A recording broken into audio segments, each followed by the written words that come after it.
मेरा नाम एंड्रयू है और मैं कनाडा में एक छोटे से खूबसूरत गांव में रहता हूं। ये गांव पहाड़ों के बीच बर्फ से ढका हुआ बहुत ही साफ सुथरा और पुरसुकून है।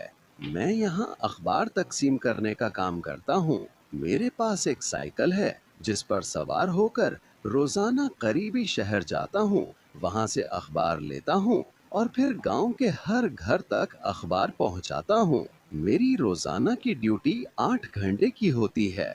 अगर आपको ये वीडियो पसंद आए तो चैनल को सब्सक्राइब जरूर करें। चलिए चलते हैं आज की दिल दहला देने वाली कहानी की तरफ।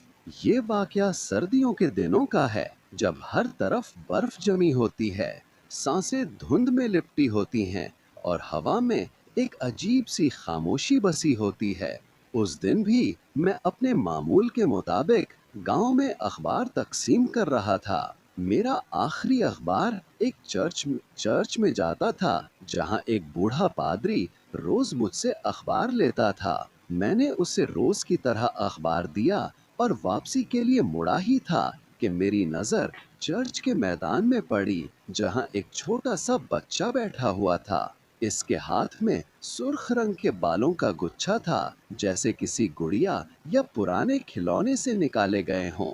वो बच्चा तन्हा बैठा आसमान को तक रहा था। मैं उसके पास गया और नरमी से पूछा, बेटा, तुम यहाँ अकेले क्यों बैठे हो? तुम्हारे मामा पापा कहाँ हैं? बच्चे ने मुस्कुराकर कहा, अंकल, मैं यहीं करीब में ही रहता हूँ। मेरे मामा पापा भी यहीं करीब हैं। मैंने सोचा शायद किसी करीबी घर से आया हो या चर्च के पादरी का जानने वाला होगा। सर्दी बहुत थी, लेकिन वो बच्चा ऐसे बैठा था जैसे उसे सर्दी महसूस ही नहीं हो रही। अब वो बच्चा मुझे रोज मिलने लगा। कभी वो चर्च के बाहर बैठा होता, कभी बर्फ पर अपने हाथों से कुछ बनाता। वो मुझसे बातें करता, मुस्कुराता और एक अजीब सा सुकून देता। मैं भी अक्सर उदास रहता था तो उससे बातें करके दिल हल्का हो जाता। मैंने कई बार पादरी साहब से पूछने का सोचा कि ये बच्चा कौन है, लेकिन फिर दिल में ख्याल आया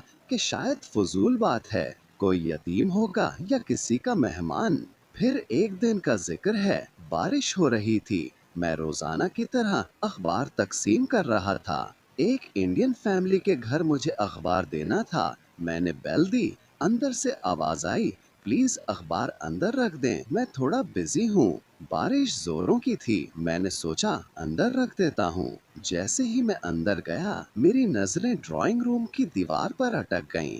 दीवार पर एक फ्रेम लटका हुआ था, जिसमें उसी बच्चे की तस्वीर थी जो मुझे रोज मिलता था। तस्वीर के नीचे ताजा फूल रखे हुए थे। मेरे कदम जैसे जमीन में गड़ गए। मैंने कांपती आवाज में पूछा, ये बच्चा कौन है और तस्वीर के नीचे फूल क्यों रखे हैं? घर की मालकन ने मेरी तरफ देखा और बोली, शायद आपको मालूम नहीं, ये मेरा बेटा था।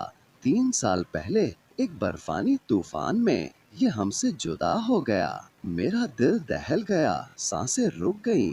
नहीं, ये कैसे हो सकता है? ये तो मुझे रोज मिलता है, बातें करता है, खेलता है। लेकिन मैं खामोश रहा, उन्हें कुछ न बताया। बाहर निकला, साइकिल पर बैठा, लेकिन मेरे हाथ कांप रहे थे। मैंने उस बच्चे को 3 दिन पहले भी चर्च के बाहर देखा था। तो क्या वो जिंदा नहीं था? क्या वो एक रूह थी? उस दिन के बाद मैंने उसे कभी नहीं देखा, न चर्च के बाहर, न बर्फ पर, न गली में। लेकिन आज भी जब सर्द रातों में वो दिन याद आता है तो रोंगटे खड़े हो जाते हैं। मेरी आंखों के सामने वो मासूम चेहरा आ जाता है और दिल में एक ही सवाल गूंजता है, वो बच्चा आखिर क्या चाहता था? क्यों वो मुझे मिलता रहा? और क्या वो आज भी कहीं उसी चर्च के आसपास किसी और को देख रहा होगा? अगर आप भी कभी कनाडा के किसी बर्फीले गांव में हो और चर्च के मैदान में एक बच्चा तन्हा बैठा नजर आए, तो एक बार पलटकर जरूर देखना। शायद वही हो, गुमशुदा बच्चा जो आज भी किसी को अपना दर्द सुनाना चाहता है। आवाज बंद करेंगे, लेकिन वो सर्द हवाएं और वो मासूम आंखें हमेशा याद रहेंगी। अगर ये कहानी आपके दिल को छू गई हो तो चैनल को सब्सक्राइब करें اور کامنٹ کر کے ضرور بتائیں کہ کیا آپ نے کبھی کوئی گمشدہ روح محسوس کی ہے۔